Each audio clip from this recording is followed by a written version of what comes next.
Bueno, hola a todos, bienvenidos a este segundo episodio de Red Compleja, un mundo antifrágil.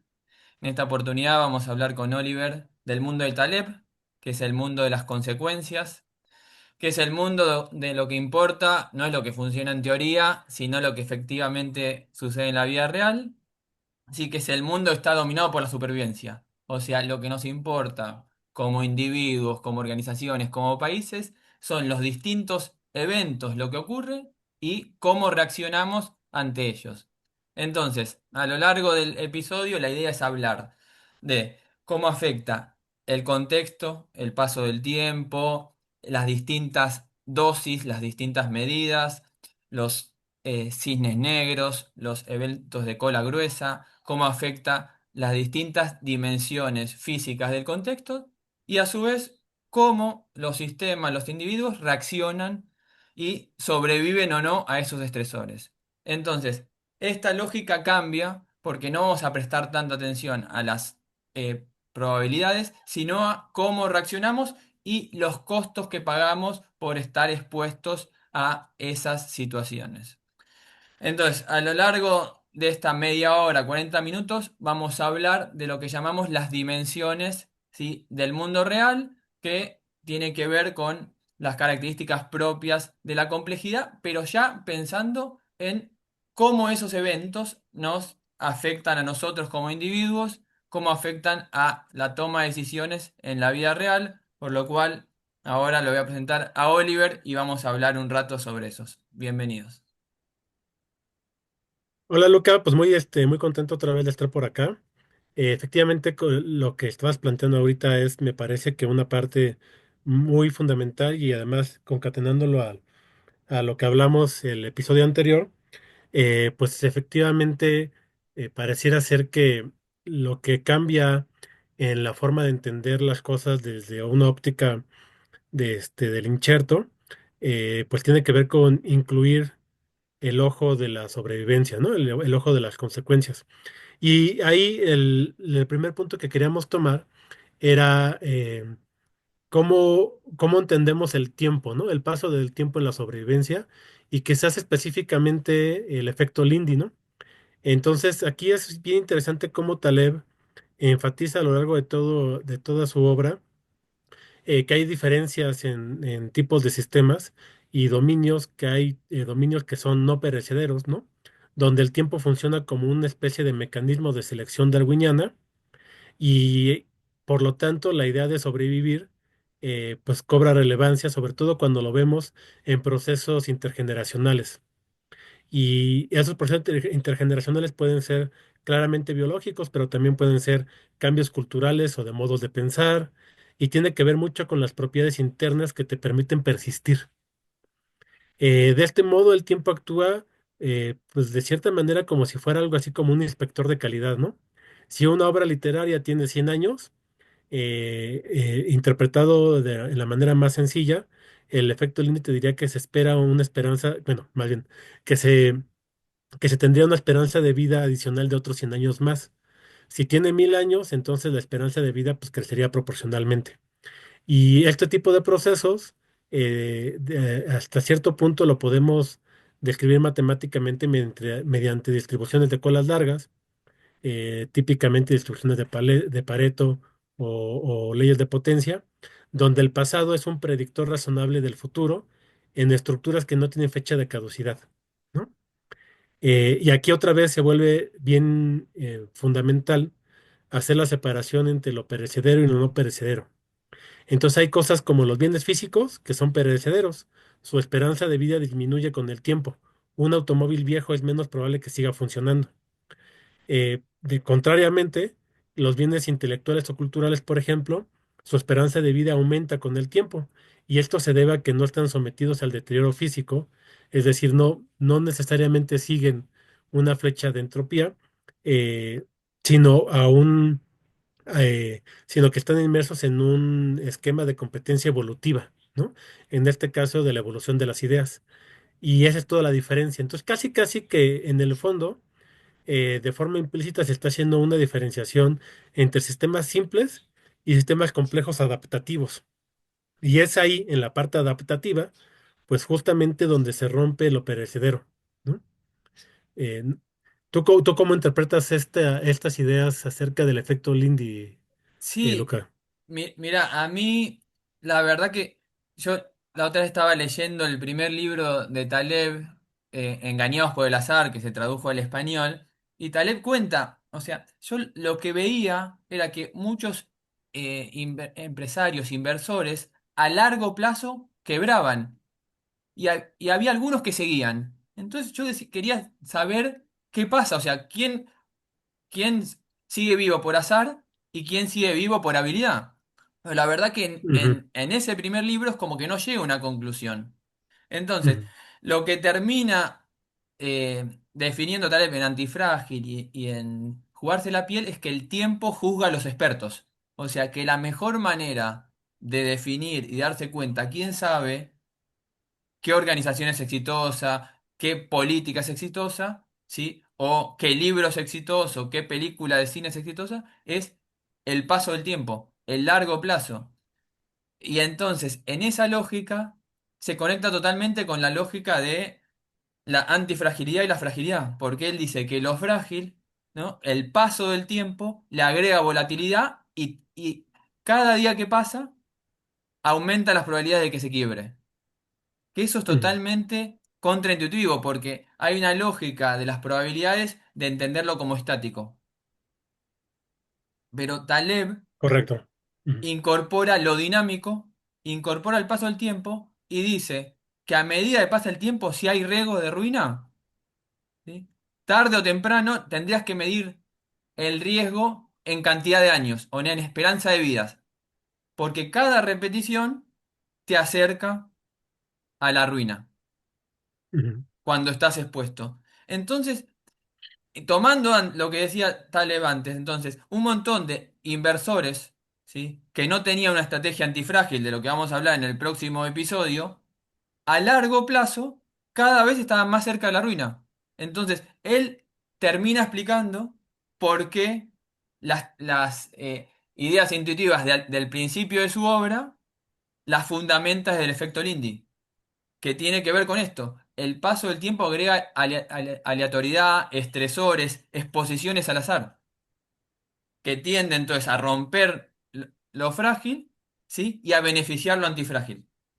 Entonces, es central porque es como que le da fundamento a algo que no se habla, porque ¿cómo podemos juzgar quién sabe, quién no, quién es experto, quién no, qué ujú. cosa tiene utilidad para la sociedad y qué no? Y es el tiempo. Y en la lógica tradicional, un poco lo que hablamos en el otro capítulo, en la ciencia tradicional, el tiempo fue considerado como algo inerte, un mero contenedor, y no. Taleb está diciendo no, el tiempo agrega volatilidad. Cada año que pasa, sí, eso es otra pregunta. A ver, ¿puede ser cada año que pasa nos acerca más al próximo cisne negro? O sea, desde que pasó el último cisne negro, ¿cada año que pasa estamos Ujú, más cerca del próximo? buena pregunta. Ujú. O sea, con esa lógica, me parece que si ya pasó el último cisne negro, cada año que pasa, nos acercamos al próximo, ¿o no? No estoy tan seguro, es una buena pregunta. Pero retomando lo que estás diciendo, me parece que sí, efectivamente hay algo no trivial en la manera en cómo Taleb interpreta el tiempo, porque no solamente es el paso del tiempo como una manecilla del reloj, sino es el paso del tiempo como un proceso de retroalimentación. Entonces ahí lo que realmente es importante es la retroalimentación y justo lo que te decía de la separación entre un sistema simple y un sistema complejo, pero ahí lo importante de esa etiqueta es que es adaptativo. Tiene feedbacks y está respondiendo y se acopla y cambia a su contexto ambiental. Entonces me parece que ahí entra mucho, inclusive la idea de skin in the game, ¿no? De tener la piel en el juego porque es la manera en que los sistemas complejos adaptativos sociales instrumentalizan el paso del tiempo, porque no solamente se trata de que pase el tiempo como un contador, ¿no? Como una manecilla de reloj, sino que el tiempo efectivamente funciona como un filtro. como un filtro evolutivo. Y ahí Taleb me parece que insiste mucho en que las sociedades modernas sufren porque muchos actores, ya sean políticos, financieros, expertos, burócratas, bueno, entre comillas, expertos y burócratas, toman decisiones sin la carga de sus costos. Y esto genera asimetrías donde los beneficiados son privados y las pérdidas son socializadas. Y de esta manera, esta asimetría pues genera fragilidad, ¿no? Porque permite que ideas y prácticas que son incompetentes sigan reproduciéndose sin pagar las consecuencias. Entonces tú ahí tienes algo que es contraintuitivo porque si tú extraes el skin in the game, de cierta manera le estás quitando la operatividad al tiempo. Y entonces, pues por eso pueden persistir pues un montón de prácticas que en realidad no deberían permanecer y que deberían haber salido del pool de la sociedad, porque ya el sistema ya no castiga esas malas decisiones mediante las consecuencias directas, ¿no? Entonces esto equivale mucho como a un mecanismo de selectivo similar al de la evolución biológica, ¿no? Quien actúa mal sale del sistema, quien actúa bien permanece.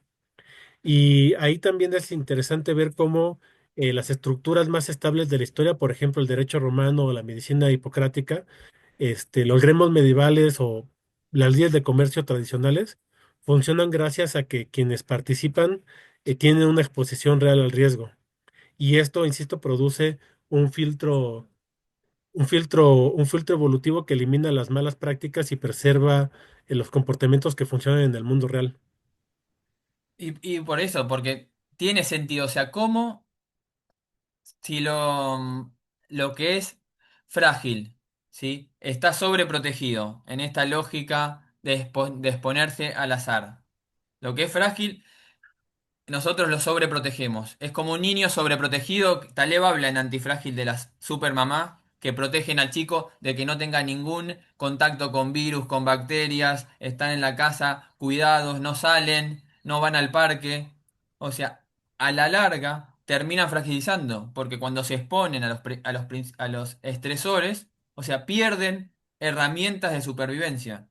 Entonces, las, estas asimetrías en la sociedad fragilizan porque lo que hacen eso, pierden esos mecanismos naturales, o sea, esa libre competencia por la supervivencia, ¿no? Se ve como restringida y hay mucha gente jugando con jugando con dinero de otro. O sea, si sale cara gano y se saca, y si sale seca, también gano. Digo, cisne negro. Taleb dice como que echan la culpa al cisne negro y no pagan las consecuencias. Entonces, yo creo que con esa lógica es como si nosotros fuéramos manejando por la calle y habría un super camión que si choca al que sea no le pasa nada, ¿no? O sea, Ujú, arriesgaría muchísimo más y ujú, todo lo que estamos alrededor pagaríamos los costos. Pero en la lógica de los sistemas complejos, los efectos se expanden mucho más, porque si vamos manejando con un supercamión, a lo sumo chocará y lastimará a los que están cerca, ¿no? Pero un banco grande, cuando cae, un gobierno grande cuando cae, una organización grande cuando cae, ¿sí? Tiende a contagiar, ¿no? A toda la especie de ecosistema que está alrededor. Entonces, sobreproteger. Taleb es muy duro con eso, o sea, con las entidades de gran tamaño, que esa es otra dimensión, ¿no? Del mundo de Taleb, el tamaño, ¿no? Cómo afecta el tamaño, las distintas escalas tanto a los individuos o a los animales, cómo afecta a los sistemas sociales, a las organizaciones. sí, fíjate que ahí justo eh, creo que de la primera parte que estabas diciendo, Taleb dice repetidamente que el skin in the game es una forma de conocimiento práctico, ¿no? Donde no se aprende por teoría, sino por la exposición a las consecuencias. De tal manera que quien está expuesto al riesgo tiene un incentivo fuerte para eliminar teorías irreales, estrategias frágiles o modelos intelectuales pues, que te alejan de la realidad. Y por eso yo creo que considera que tener la piel en el juego genera modelos superiores, ¿no? Y convierte a aquellos sistemas que incorporan estos feedbacks en sistemas que se están continuamente adaptando y se cambian a sí mismos de acuerdo al contexto y por eso permanecen en el tiempo. Hay algo que es muy interesante, regresando un poquito al punto anterior, es cómo algunas obras eh, logran tener una estructura interna que a pesar de ser libros, es decir, productos físicos inmutables que ya no van a cambiar, el contenido informacional que tienen, la estructura de ideas, cómo interaccionan estas ideas, eh, permite en la interacción con quien lo lee o con quien lo observa, si fuera una obra plástica y demás, pero permite que en la interacción entre quien interpreta la obra y la obra misma, emerjan múltiples interpretaciones que se van adaptando a el background específico de quien lo ve y al contexto específico en el que está ocurriendo la apreciación artística. Entonces, de cierta manera, el arte no es la pieza, el arte es la pieza acoplada con el observador, acoplada con el contexto en el cual está ocurriendo la apreciación. Y todo eso hace que un objeto material que en principio es fijo, adquiera una dimensión dinámica que puede cambiar con el tiempo y que se puede adaptar a diferentes contextos. Entonces, a mí me parece que es súper interesante cómo algunas personas logran capturar la dinámica, la dinámica, y logran generar piezas que evolucionan a pesar de estar contenidas en un sustrato material que no evoluciona. Eso a mí me parece algo fantástico. Y respecto a lo segundo, sí, efectivamente, la idea de las escalas es, creo yo, también una dimensión fundamental en el contexto del incherto. eh, y hay, creo yo, que los sistemas reales, biológicos, sociales, tecnológicos, financieros, son fuertemente no lineales, ¿no? Y esto quiere decir que cambios pequeñitos pueden tener efectos muy grandes, pero cambios grandes no producen efectos proporcionales, ¿no? Pueden producir efectos desproporcionados, ¿no? Entonces, ahí la idea de escala pues cambia mucho porque no es lo mismo tener fenómenos que son lineales que fenómenos que no son no lineales cuando uno va recorriendo la escala. El ejemplo más sencillo es si yo te aviento 400,000 piedritas de así casi a nivel polvo, no te va a pasar nada. Pero si yo te aviento una roca con el peso completo de las 400,000 piedritas, pues probablemente te voy a matar, ¿no? Entonces, o te va a ir muy mal, ¿no? Entonces ahí la manera en cómo interaccionan las escalas en el mundo de las consecuencias es peculiar porque justo no se, no se agrupan de forma lineal y los efectos no son lineales. Los efectos pueden tener cambios abruptos, los efectos pueden ser no lineales, etcétera, ¿no? Sí, y eso se conecta. Primero que se conecta con el primer ojo, porque una de las cosas de lo que habla Taleb es que nosotros tenemos un pensamiento lineal. Nos cuesta creer, o sea, pensamos que un poco más de algo genera un poco más de otra cosa. Un poquito más de algo, un poco más de otra cosa, siempre proporcional. Y nos cuesta creer que un poco más de algo puede cambiar todo. Mm. Y eso se conecta con la importancia que le da Taleb a las dosis. O sea, Taleb dice, todo es un tema de dosis, de grados, por lo cual él habla en Antifrágil de metríades, Mm. de cómo descubrió el efecto que sería parecido al de una vacuna. Pequeñas dosis de veneno lo Mm. protegen a Mitrídates porque sabía que lo iban a envenenar en algún momento. Entonces, él tomando pequeñas dosis de veneno se hizo resistente cuando recibió una cantidad grande. O sea, en el mundo de Taleb, vamos a ver que todo tiene que ver con las dosis. O sea, la misma política aplicada en otro momento, no sé, un país, el mismo nivel de endeudamiento, en otro contexto, genera un resultado totalmente no lineal, distinto al que pasó 5 años antes. Y a nosotros nos cuesta ver eso, porque nosotros decimos, hicimos lo mismo de la otra vez, ¿sí? Pero el Mm. contexto cambió y la dosis, ¿sí? O las dosis que se conformaban en torno a eso también cambió. Es lo mismo que los medicamentos. Vos podés tomar una, te duele la cabeza, nosotros tomamos paracetamol. El efecto de un paracetamol no es el mismo que dos, que tres, o sea, si tomás que cuatro, que 5, llega un punto, ¿sí? Que te intoxicás, y, o sea, el efecto es no lineal, pero nosotros es como que tendemos a pensar que los efectos son lineales, son proporcionales, y la dosis lo cambia todo. Hay un libro que se llama Las leyes de Serengeti que cuenta los mecanismos de regulación del bosque de Serengeti. Mm, Y entonces dice que las distintas dosis de animales, ¿sí? Hay dosis de equilibrio entre la presa y el cazador, ¿sí? Cuando alguna de esas dosis se va de ese equilibrio, eso tiende a desregular todo el bosque. Como aparecen las plagas, ¿sí? Como aparecen las plagas eh, como hay en el Caribe, en la playa, de algas, ¿sí? Lo que explica es que el depredador de esa alga, ¿sí? Ya no está más, entonces crece desmedidamente. O sea, la cantidad de animales y especies que interactúan en el ecosistema, las distintas cantidades están en cierto equilibrio. Y la modificación en la cantidad de una fuera de ese equilibrio dinámico hace genera la enfermedad del bosque, del ecosistema, en el sentido de que crece desmedidamente la otra parte, la otra, o sea, la presa o la parte que consume ese alimento. O sea, las dosis cambian todo. No sé si se entendió el ejemplo, no sé si me entendiste. sí, Eh, claro, no, sí, sí, sí se entiende. De hecho, en términos de dosis, creo que también ahí hay un poco esta categorización entre la pequeña escala, ¿no?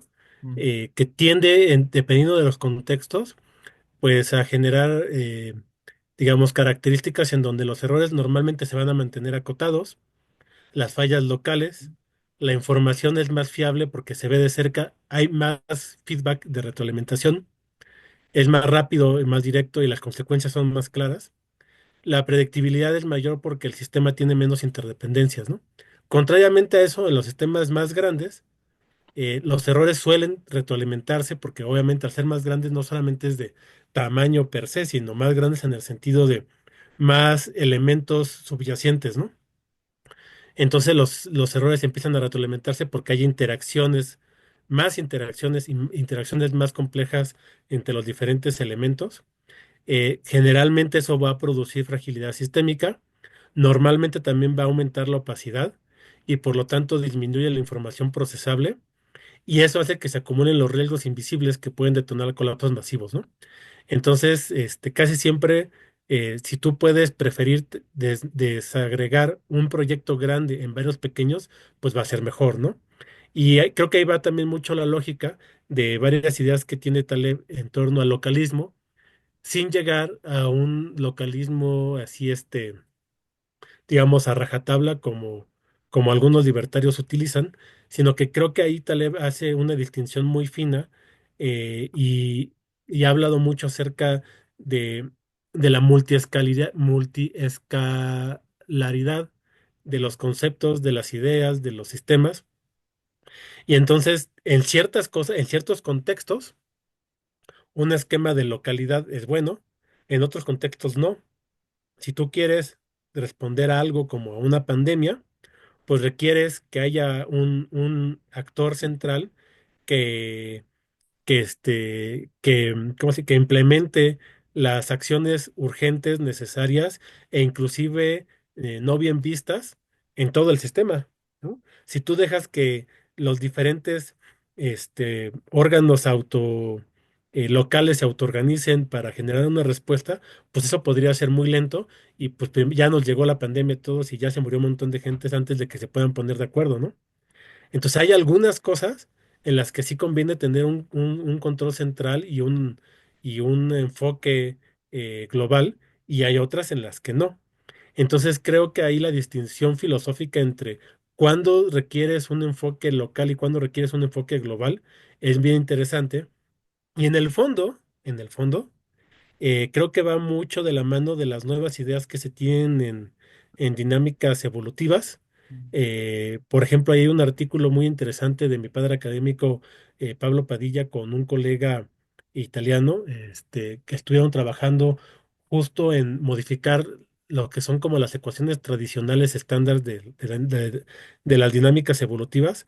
Y lo que ellos lo que ellos mostraron en este artículo es que hay un juego, unos balances no triviales entre los fitness locales y los fitness globales, de tal manera que en la naturaleza, lo que es evolutivamente exitoso, contrariamente, digamos, a lo que tradicionalmente se suele pensar que suele ser el egoísmo y digamos que cada organismo busca su propio beneficio, en la vida real, eso se sabe desde hace mucho tiempo, pues no ocurre. Hay organismos que son cooperativos, hay organismos que son sociales, las hormigas, las abejas, nosotros. Entonces, en el mundo real sabemos que emerge de forma natural la colaboración, pero había sido como un, entre comillas, misterio el entender desde la teoría lo que en la práctica sabíamos. Y su trabajo justamente apuntaba a que en estos balances no triviales entre lo local y lo global, entre en el beneficio egoísta y la colaboración, hay soluciones evolutivamente estables, es decir, que van a ser con el tiempo las que van a prevalecer, en donde se requiere un balance entre las dos cosas. Entonces, me parece que desde la práctica lo sabíamos, pero ahora también desde la teoría entendemos bien que hay dominios de escala. Hay dominios en los que trabajan estos balances de una manera y otros dominios en los que trabajan de otra.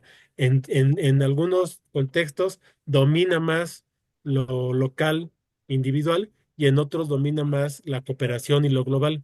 Y volvemos al punto de nuestro primer episodio acerca de estos principios universales del balance, ¿no?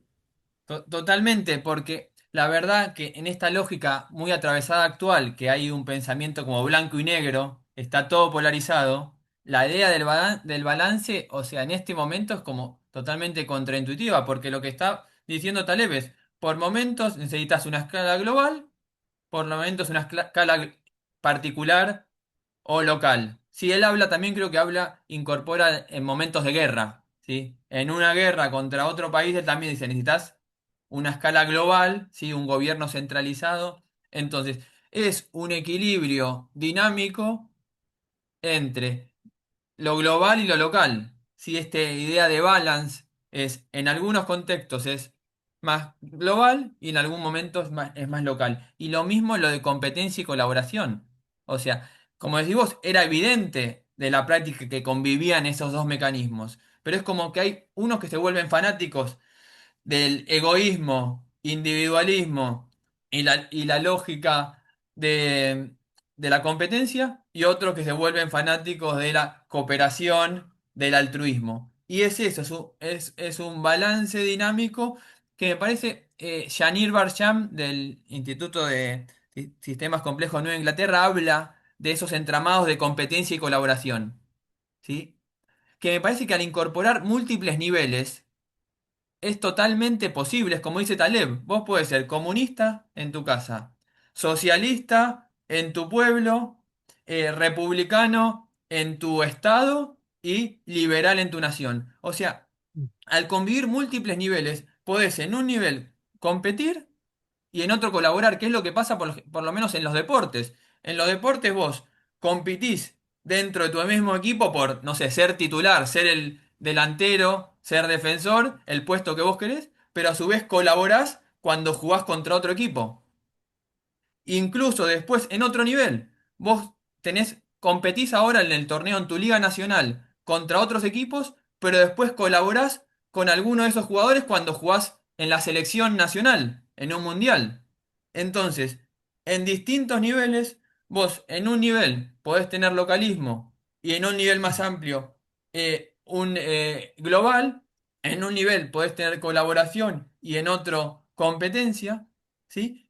Y por eso me parece que esta idea del balance y de estos distintas dosis, combinar en algunos momentos colaboración y en otros competencia, me parece que es un gran aporte de la complejidad y del pensamiento de Taleb, porque explica esto que decís vos, que es algo como que veíamos de la práctica, pero en la teoría como que no había herramientas como para justificarlo.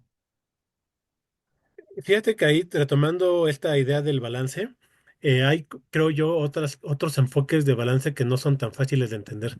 Quizás después, cuando lo subas, en los comentarios pongo el enlace a este ensayo que tengo donde trato de explicar algunas ideas, digamos, de exploración en torno a lo que entendemos por destino y libre albedrío.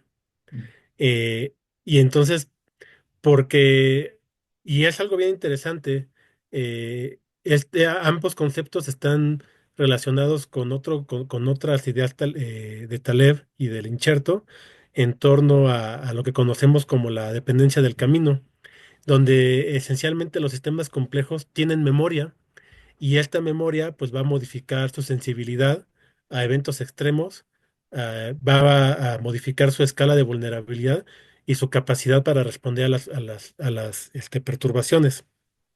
Entonces, creo que hay un tema en donde a una escala temporalmente local, eh, nuestras decisiones están influenciadas como por una memoria a corto plazo, pero lo que nos va ocurriendo a nosotros va teniendo memoria y esa memoria se va acumulando en nuestra propia trayectoria, pero como nosotros también estamos interaccionando con otros agentes, esos agentes tienen su propia memoria local y su propia memoria a largo plazo, que también va restringiendo lo que ellos mismos van pudiendo hacer.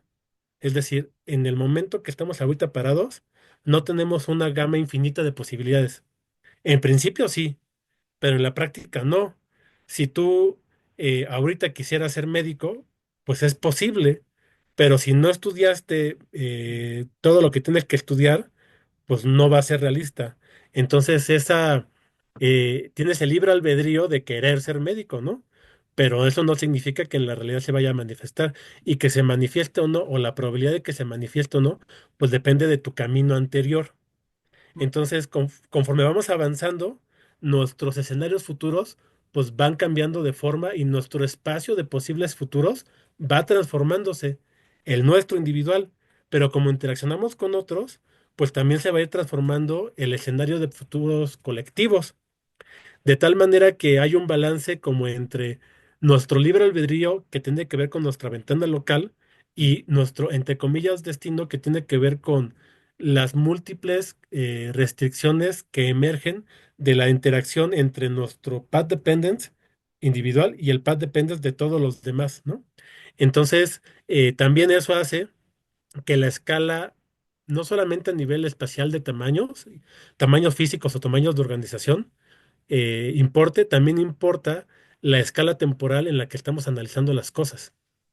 Sí, y eso, o sea, es otra dimensión del tiempo, ¿no? La dependencia del camino.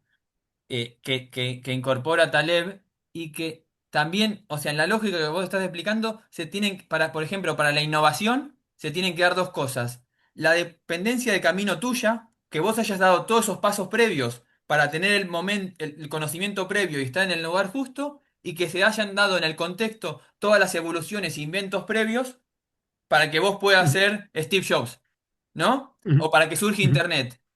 Se tiene que dar todos los inventos previos, ¿sí? Que los militares en Estados Unidos empiecen a invertir en Internet, que haya inversión en las redes de conexión. Pero a su vez, o sea, todo el contexto, todo, si falta un pasito previo, o sea, un paso previo que no se dé en el contexto, no va a ser posible que ese invento aparezca. Y tampoco, Sí, ¿no? Si un paso previo de la persona falta, la persona estudió otra cosa, se casó y se fue a vivir a otro país, o sea, un pequeño paso, no conoció al amor de su vida, entonces, o aceleró mucho el auto una vez y chocó, o sea, un pasito previo del individuo, porque es eso, cada paso previo está entrelazado, ¿no? Hay una dependencia, cada paso previo, pequeño paso previo, te posibilita las distintas alternativas de camino. Y se tienen que dar las dos cosas, el camino individual con el camino del contexto. sí, lo dijiste muy bien, pequeños eventos tempranos producen grandes efectos futuros, ¿no? Entonces hay sistemas, en los sistemas reales, que son no lineales, otra vez involucran la no linealidad, ciertos eventos pequeñitos en etapas tempranas pueden desencadenar efectos gigantescos con el paso del tiempo por estos mecanismos multiplicativos, ¿no? Entonces, por ejemplo, una pequeña intervención para estabilizar a un sistema financiero en un momento temprano modifica completamente la trayectoria histórica. Lo mismo las pandemias, ¿no? De hecho, Taleb lo puso muy bien. Siempre es mejor matar al monstruo en el huevo. Entonces es mucho más fácil matar a los xenomorfos cuando están en el huevo que ya cuando se hicieron monstruos y ya te están persiguiendo en la nave, ¿no? Entonces la dependencia del camino efectivamente es como otra dimensión de las escalas y de cierta manera ese pan dependence creo que también es una crítica al racionalismo como ingenierico, ¿no? Donde los modelos predictivos suelen asumir que los sistemas tienen memoria limitada, que las relaciones son estables y el pasado puede resumirse en estadísticos simples, ¿no? Y en ese sentido creo que un aporte de Taleb es poner en la mesa cómo estos supuestos ignoran que en el mundo real se opera con memorias largas, otra vez consecuencias estadísticas de distribuciones de colas gordas, interdependencias ocultas y acumulación histórica, ¿no? Que se puede hacer multiplicativa.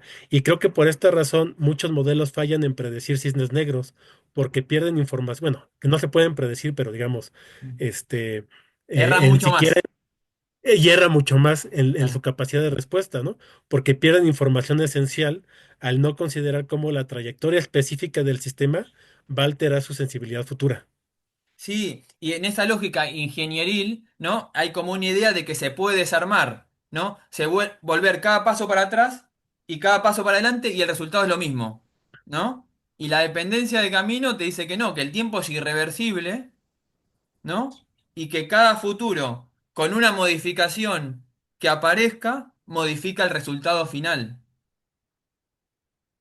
Sí, efectivamente, creo que ahí pues, se unen de forma interesante la dependencia del camino como una limitación epistemológica, ¿no? Por un lado, pero por otro lado también creo que se concatena con el skin in the game, ¿no? La dependencia del camino se agrava cuando quienes toman las decisiones, pues no están expuestos a las consecuencias, ¿no? Y eso crea trayectorias degenerativas, acumulación de errores, riesgos sistémicos invisibles. Y también creo que hay una conexión con lo Lindy y la selección evolutiva donde el camino se articula como una visión evolutiva en sí misma, ¿no? Los sistemas sometidos a presión continua van filtrando errores y desarrollan robustez. Los sistemas protegidos acumulan fragilidad que luego puede estallar. Entonces, por eso es que creo que Taleb dice con mucho acierto que la historia es la prueba, ¿no? El tiempo es lo que te va a poner a prueba. La trayectoria de sobrevivencia es más informativa que cualquier modelo teórico. Sí, totalmente. Y eso se va a conectar con algo que vamos a hablar más adelante, que es el riesgo de ruina. Porque en el riesgo de ruina hay una dependencia de trayectoria individual, ¿sí? Y las probabilidades, la forma tradicional de calcular las probabilidades, mm, ocultaron o no vieron la trayectoria individual, sino que calcularon las probabilidades con una lógica estática global y no como una lógica dinámica individual. Pero bueno, ese es lo mismo, es hablar del indie, es hablar del tiempo, es hablar de las escalas, es hablar de el paso del tiempo, de la ergodicidad. eh, pero bueno, me parece que de todo esto que estamos viendo, lo central es el mundo de las consecuencias. O sea, ¿por qué está estudiando Taleb y nos habla del tiempo, nos habla de los cisnes negros? Porque le importa esto, cómo hacer sistemas, individuos, sociedades que sobrevivan y ahí aparece el largo plazo porque es central y muchas veces lo dejamos de lado. O sea, no importa de nada ganar un debate Ujú, hoy, ¿sí? Ganar un partido hoy, ¿sí? En una semana voy a perder el campeonato, si en una semana voy a quedar jugar de fuego. O sea, si juego la ruleta rusa y hoy gano 1 millón ujú, y mañana tengo que jugar de nuevo, ¿sí? Y tengo que seguir jugando, lo más probable es que cada vez que juegue me acerque a la ruina. Entonces, el largo plazo el Lindy es el que define la racionalidad. Lo que es racional para Taleb es ujú, lo que ayuda a la supervivencia, porque está pensando en las consecuencias, no está pensando en lo teórico, en lo ideal, sino es qué es lo que me importa a mí como individuo, como organización, como empresa, como país, como sociedad. Es sobrevivir a largo plazo. Entonces, ahí en esa lógica es donde aparece Lindy y el paso del tiempo. ¿Qué heurísticas, qué conocimientos, qué expertos son los que juzga el tiempo y sobrevive en largo plazo? Que es incorporar la dimensión de las consecuencias. Fíjate que eso es muy interesante porque de cierta medida es como el equivalente de Feynman cuando decía que no importa lo elegante de tu teoría, si no explica y reproduce los experimentos, pues no sirve de nada, ¿no? Entonces aquí en este sentido, pues tampoco importa qué tan elegante sea tu teoría o qué tan bien diseñado parezca un modelo o lo convincente que sea un argumento. Lo único que importa es lo que sucede cuando la realidad le responde, ¿no? Entonces, Total, en suma, creo que el punto de este episodio de hoy es comprender que el mundo exige dejar de pensar en términos de intenciones, teorías o supuestos y que tenemos que centrarnos en qué produce qué y las consecuencias de ello, ¿no? Entonces, la filosofía que está detrás, creo yo, de toda esta conversación, pues es como una invitación a vivir y a diseñar instituciones y estilos de vida y demás que vayan reconociendo que la única medida real de conocimiento es la consecuencia que genera en el mundo real y que que vivir en el mundo de las consecuencias significa aceptar que el aprendizaje es empírico, que la robustez nace de la exposición y que todo lo importante se revela no en la teoría, sino en el impacto que resiste o que deja de producir, ¿no? totalmente. Por eso es ser practicante, jugarse la piel, o sea, tener contacto con el suelo, ¿sí? Y medir las políticas, las acciones, las organizaciones desde la lógica de la fragilidad o antifragilidad, que es más que preguntarse sobre esta medida que estamos tomando, esta decisión, ¿es una decisión que nos ayuda a sobrevivir a largo plazo? ¿Sí? Una empresa que presenta un resultado en la bolsa que aumentó un 10% en el último trimestre.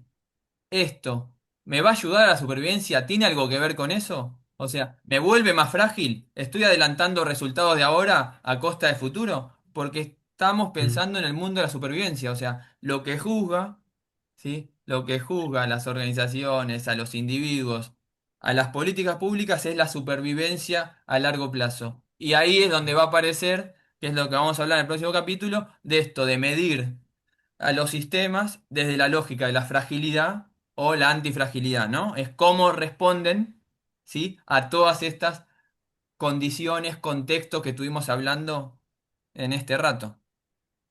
Correcto, y pues ya tenemos entonces plan para el siguiente episodio. Totalmente. Creo que igual hoy hicimos un poquito menos de tiempo, no se nos hizo tan largo, así que bueno, espero que lo hayan disfrutado. Le dejamos un saludo a todos y bueno, espero que se puedan sumar acá al canal de Red Compleja. Un abrazo grande. Chau, chau. Chao.